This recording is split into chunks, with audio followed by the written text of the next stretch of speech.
Hello, কি অবস্থা সবার, কেমন আছেন? আশা করি সবাই ভালো আছেন, সুস্থ আছেন। আজকের ভিডিওতে আমরা জানবো ফেসবুকের আইডেন্টিটি ভেরিফিকেশন কি এবং এই আইডেন্টিটি ভেরিফিকেশন করা থাকলে আপনার কি কি সুবিধা আপনি পাবেন। সো চলুন তাহলে শুরু করি। প্রথমেই তাহলে জেনে নিই যে ফেসবুকের আইডেন্টিটি ভেরিফিকেশন আসলে কি। আইডেন্টিটি ভেরিফিকেশন অথবা আইডেন্টিটি কনফার্মেশন বলতে বোঝায় ফেসবুকের কাছে আপনার আইডেন্টিটি ভেরিফাই করা। এটা কিভাবে করতে হয়? খুবই সহজ। আপনার জাতীয় পরিচয়পত্র অথবা পাসপোর্ট অথবা ড্রাইভিং লাইসেন্সের স্ক্যান কপি আপনি ফেসবুকে সাবমিট করলে ফেসবুক অথরিটি এটাকে ইন রিভিউ রেখে আপনাকে কনফার্ম করবে, আপনাকে কনফার্মেশন দেবে যে এই আইডিটা রিয়েল অথবা এই আইডিটা রিয়েল হিউম্যান বিলং করে। এই হচ্ছে ফেসবুক আইডেন্টিটি কনফার্মেশন বা আইডেন্টিটি ভেরিফিকেশন। আচ্ছা, এবার আমরা জানবো যে আইডেন্টিটি ভেরিফিকেশন করা থাকলে আপনি কি কি সুবিধা পেতে পারেন। আইডেন্টিটি ভেরিফিকেশন করার প্রথম যে সুবিধা হচ্ছে সেটা হচ্ছে অ্যাকাউন্ট সিকিউরিটি। যেমন অনেক সময় কিন্তু আমাদের ফেসবুক অ্যাকাউন্ট হ্যাক হয়ে যায়, আমাদের অ্যাকাউন্ট অনেক সময় লক হয়ে যায়। সো আপনার যদি আইডেন্টিটি কনফার্ম করা থাকে আপনি কিন্তু অনায়াসেই তখন অ্যাকাউন্টকে আনলক করতে পারবেন, অথবা হ্যাক হয়ে গেলে আপনি কিন্তু এটাকে ক্লেম করতে পারবেন, কারণ আপনি আগেই আপনার যাবতীয় তথ্য দিয়ে ফেসবুকের কাছে আপনার আইডেন্টিটি কনফার্ম করে রেখেছেন।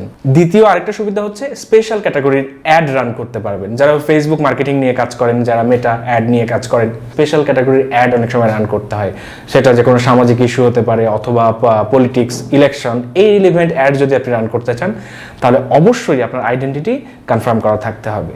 এই দুইটা হচ্ছে আইডেন্টিটি কনফার্মেশনের বেসিক সুবিধা। এখন আমরা শিখবো কিভাবে ফেসবুকে আইডেন্টিটি কনফার্ম করতে হয়। সো আপনাকে যেটা করতে হবে, ফেসবুকে 3 ডট, এরপর সেটিংয়ে ক্লিক করতে হবে এবং সেটিংয়ে ক্লিক করার পর অ্যাকাউন্ট সেন্টারে ক্লিক করতে অ্যাকাউন্ট সেন্টারে ক্লিক করার পর আপনাকে পার্সোনাল ডিটেইলস অপশনে ক্লিক করতে হবে এবং পার্সোনাল ডিটেইলসে ক্লিক করার পর আপনি দেখতে পারবেন আইডেন্টিটি কনফার্মেশন। এই অংশে এসে আপনাকে আইডেন্টিটি কনফার্মেশন সিলেক্ট করতে হবে এবং আপনি দেখতে পাচ্ছেন যে আমার আইডি কিন্তু ইতোমধ্যে কনফার্ম করা আছে। সো আপনি যেটা করবেন, আপনার কনফার্ম আইডেন্টিটিতে ক্লিক করবেন এবং এখানে যে কোনো একটা অপশন সিলেক্ট করবেন। আমি প্রোটেক্ট ইউর অ্যাকাউন্ট দিচ্ছি।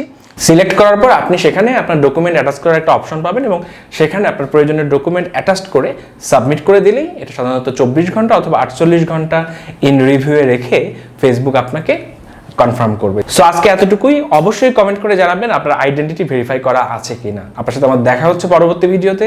সেই পর্যন্ত ভালো থাকবেন, সুস্থ থাকবেন। আল্লাহ হাফেজ।